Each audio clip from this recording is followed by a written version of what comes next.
mis amiguitos cibernéticos.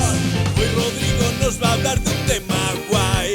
Puede ser de tecnología o de Japón, o de sobrevivir en este mundo cruel.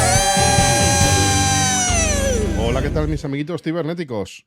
Otra vez más en la misma semana. ¿Qué ha pasado aquí? Bueno, que ahora tenemos 3 capítulos en una misma semana, pero más cortos. Espero que os guste este formato, decídmelo si os gusta, y si no os gusta también decídmelo, y en función a eso pues veremos lo que hacemos. En el capítulo de hoy vamos a hablar de un tema que a mí me hace mucha gracia y que me hace mucha ilusión hablaros, y es que es de cierto viaje, un viaje que hice. A mí me gusta mucho viajar y siempre que pude lo he hecho, ¿no? Y sobre todo más en mi juventud hacía viajes largos, todo lo que podía. Hoy en día pues las obligaciones de la vida adulta hace que a veces sean un poco más complicadas hacer estos viajes, y cuando digo largos digo de un mes. A lo mejor hay gente que se pega viajes de año sabático de un año, de vueltas al mundo y tal, como Ignacio Izquierdo que le entrevistamos este mes justo en Daido Koro, que os invito a que lo veáis si os interesa. Se tiró 500 y pico días viajando por el mundo, desde Japón hasta Madrid, porque se quedó sin trabajo y decidió volver de esa forma. Y en ese proceso se puso toda su vida patas arriba y acabó dejando la informática y siendo fotógrafo, que es lo que es desde hace 15 años. Entrevista súper interesante, 1 hora y media o algo más de charla trascendental, profunda, y que creo que puede daros que pensar. Si os interesa, la tenéis en Daido Koro por 3 euros. Al final se quedan 3,5 euros. No entiendo esto de Patreon, que es donde está. Caso, se paga, hay gente que paga 3 euros, gente que paga 3,5 euros, a mí me llegan 3. Así que, bueno, 3 no me llegan ni eso, porque se van impuestos por el camino. Pero que lo sepáis, si os interesa, ahí está en el podcast privado de Daido Koro. Os dejo el enlace por aquí abajo. Aprovecho también para deciros, antes de nada, suscribíos por favor, dadle like a este vídeo si lo estáis viendo en YouTube. Si lo estáis viendo en podcast, no hagáis nada. Y os voy a hablar de un viaje de estos. ¿De cuál? En concreto, del de Argentina. ¿Por qué del de Argentina? Porque es mi viaje favorito de estos largos con amigos. Fue un viaje muy, muy interesante. No lo voy a contar con pelos y señales, primero porque no me acuerdo, ya fue hace, qué sé yo, más de 15 años, 16, 17 años, pero fue bastante interesante. Y hay gente por el canal de Telegram que me empezó a decir, oye, deberías hablar de este viaje en su momento. Y la verdad es que es bastante interesante y bastante divertido y como con un buen recuerdo. A lo mejor en algún momento haré algún directo en el cual cuento más, enseño algunas fotos o lo que sea, pero por hoy lo que os voy a contar es en pequeñas pinceladas, en un podcast rápido, cómo fue el viaje y cuál fue la ruta que hicimos y cómo lo hicimos y cómo se dieron las circunstancias mágicas para que fuera un viaje tremendamente maravilloso cuando estaba realmente, abocado al desastre, y ahora os contaré por qué.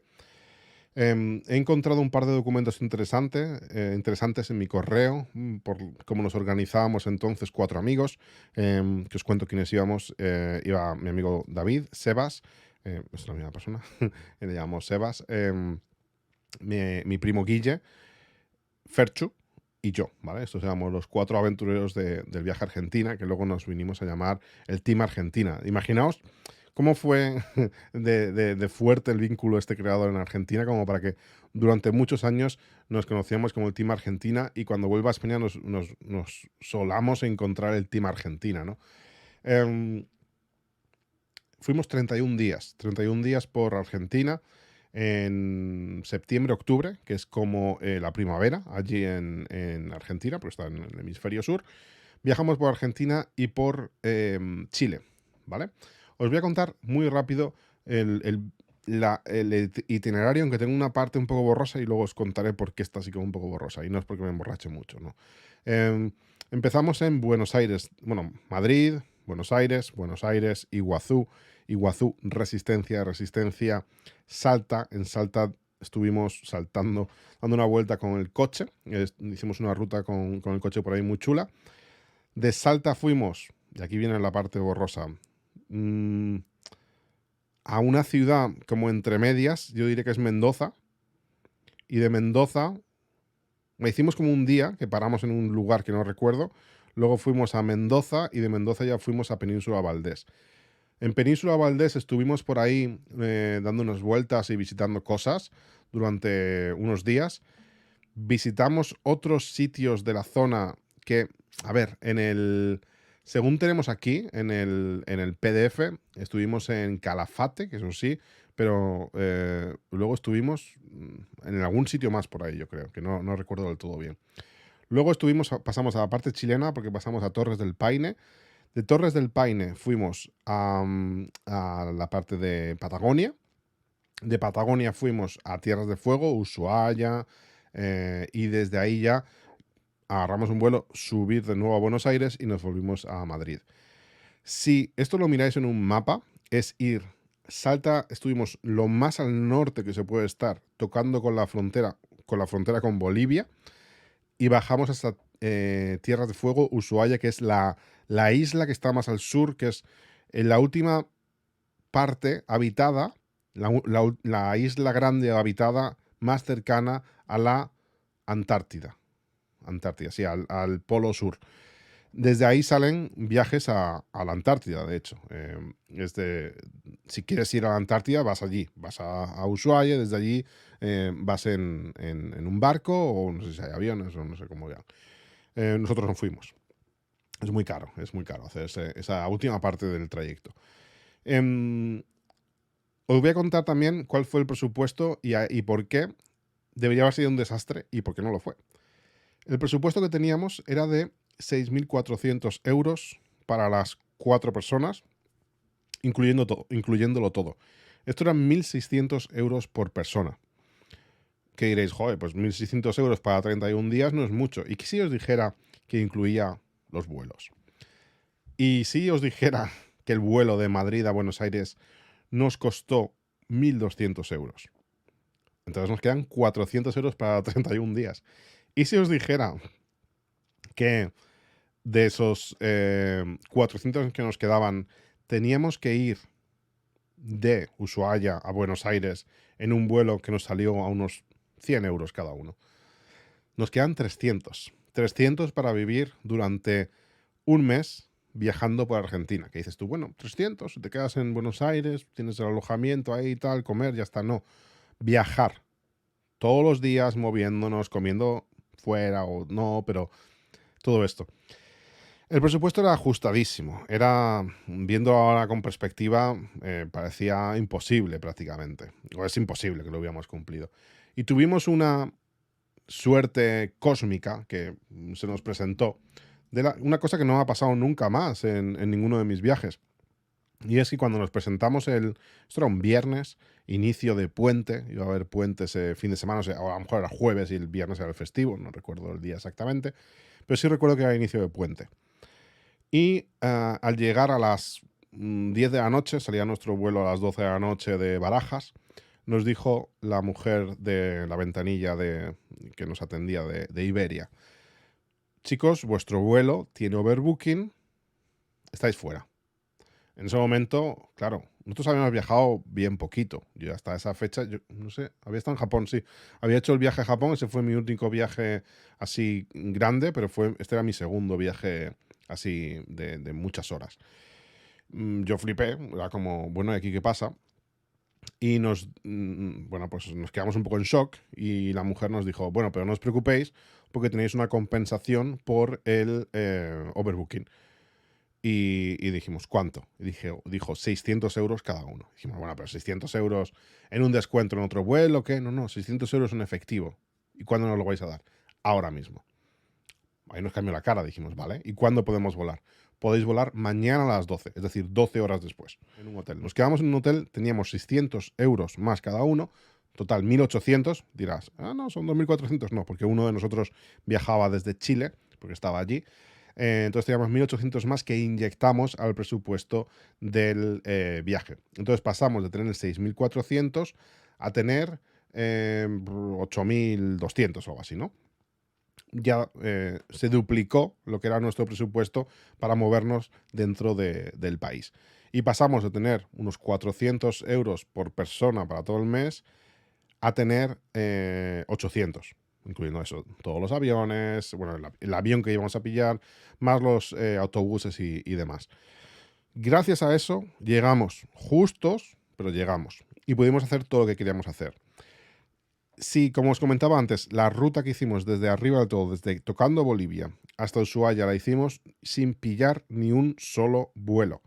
¿Cómo lo hicimos? Con autobuses. Y aquí va un consejo para los que queráis hacer este viaje, que me imagino que será así, seguirá siendo válido, ¿eh? No sé cómo está la cosa hoy en día.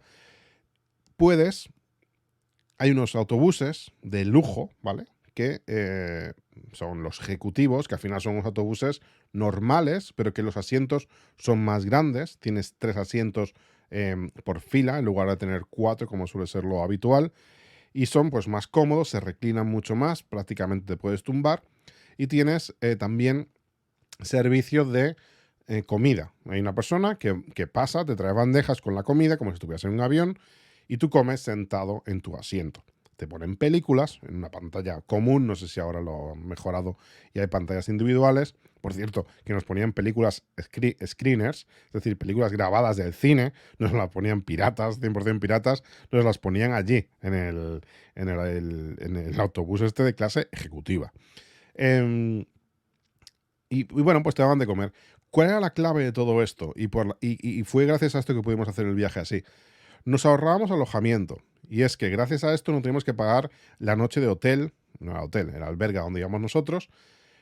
Estaba la comida incluida, por lo cual teníamos la cena y el desayuno. Y ahí teníamos teletransporte. Y es que nos metíamos en el autobús a dormir y a cenar.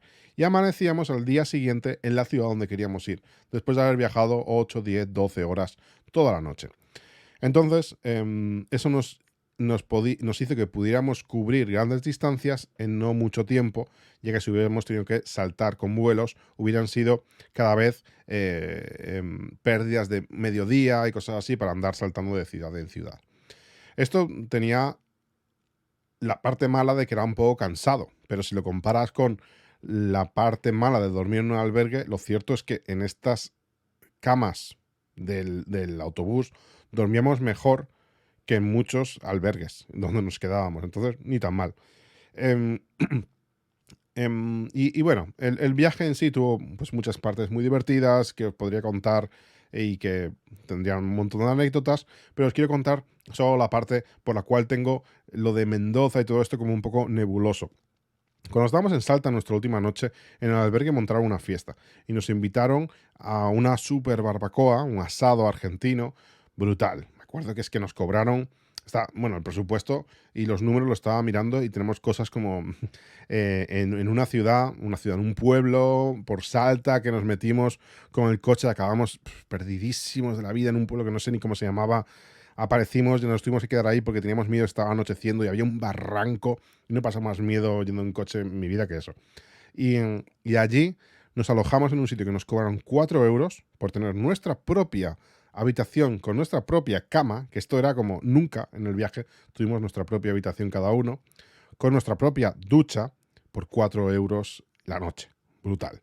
Y luego cenamos en un sitio que nos pusieron un chuletón, con unas patatas fritas caseras hechas ahí por una mujer que nos atendió allí por 3 euros cada uno.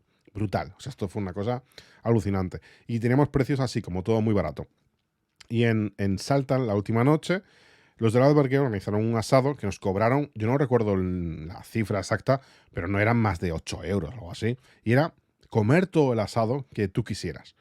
Entonces, iban haciendo pues carne y carne y carne, que la preparan brutal los argentinos ahí a la parrilla, comimos sin parar, salimos de fiesta luego por la noche y por la mañana nos levantamos resacosos, pero bueno. Y empezó Guille, mi primo Guille, que es el que normalmente caía primero en las enfermedades estomacales, porque tiene estómago sensible, empezó a irse por la pata abajo. Nos reímos de él, bueno, qué pringao, siempre te pones malo, Guille. ¿Qué pasó? Al rato después, Ferchu y yo caímos. Por suerte, Sebas tenía el estómago a prueba de bombas por haber estado viviendo en Sudamérica ya y no feneció y nos pudo cuidar. Y ahí pasó nuestro peor virus estomacal que jamás hayamos tenido. Y es que estuvimos pues unas 3 noches y sus 3 días en cama, muriéndonos, yéndonos por la pata abajo sin parar, con cosas más desagradables, cero energía, solo podíamos beber suero fisiológico. Sebas encontró una versión de este que era la versión de frutilla, que es la fresa, y con eso teníamos un poco de variación. Era lo único que variábamos entre el suero con sabor solo a sal o el de frutilla, el de fresa. Fueron unos días horribles. Seguimos adelante con nuestro plan de seguir moviéndonos. Nos movimos en autobuses, toda la noche viajando, estando sin nada de energía. Hubo una anécdota graciosa, y es que resulta que esos autobuses eran baños químicos y no se te podían utilizar para hacer aguas mayores. Digamos que no había otra, y que seguramente haya un autobús con un baño totalmente inservible en un lugar por lo que hicimos en ese viaje. Y bueno, son miles las anécdotas que podría contar y que a lo mejor un día os cuento, pero al final nos recuperamos, pasamos por un hospital, no nos hicieron ni caso, nos recuperamos porque nos teníamos que recuperar, pero hubo miedito. Yo recuerdo de estar leyendo la Lonely Planet y decir, yo cómo no leí todas estas cosas que te podían pasar, porque yo ahora creo que me está pasando, me estoy muriendo, he pillado el dengue, he pillado todo, o sea, es como me voy a morir. Al final no, fue un simple virus estomacal muy horrible. Nos recuperamos, continuamos con el viaje, pero pasaron cosas como que perdiéramos que se llevase nuestra mochila por ahí de viaje. Luego terminó volviendo, pero produjo que nos fuéramos a un viaje de 2-3 días sin absolutamente nada, tal como íbamos, con una camiseta. Yo no llevaba ni sudadera y me fui a ver pingüinos. Estuve viendo pingüinos con manga corta en mitad de Península Valdés. Fue todo bastante absurdo, muy divertido. Y eso, si os interesa el tema y queréis que cuente más anécdotas y quizá invitar a alguno de los que estuvieron en esto y que hagamos un directo y contemos ciertas cosas, enseñando fotos, comentádmelo en los comentarios, ya sea del YouTube o ¿cómo se llama esto? El podcast, en el Telegram, lo que será, decídmelo y lo vamos viendo. Así que nada más, nos vemos dentro de 2 días con un nuevo capítulo el viernes. Venga, hasta luego. Chao.